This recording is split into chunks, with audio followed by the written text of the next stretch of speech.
नाशिक शहरात मागील काही दिवसांपासून गुन्हेगारीच्या घटनात वाढ होताना दिसत आहे। जुन्या नाशिक परिसरात उभ्या असलेल्या 7 ते 8 दुचाकी पेटून दिल्याची घटना बुधवारी रात्री घडली आहे। बुधवारी मध्यरात्रीच्या सुमारास दुचाकींवर आलेल्या 3 इसमांनी जुन्या नाशिक परिसरात उभ्या असलेल्या दुचाकींवर पेट्रोल ओतत गाड्या पेटवून दिल्या। हा सर्व प्रकार सीसीटीव्ही मध्ये कैद झालाय।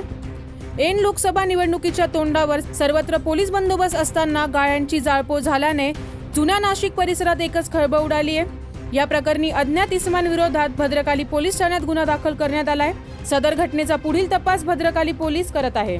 9 न्यूज महाराष्ट्रासाठी प्रतिनिधी अमोल वाघमोडे, नाशिक।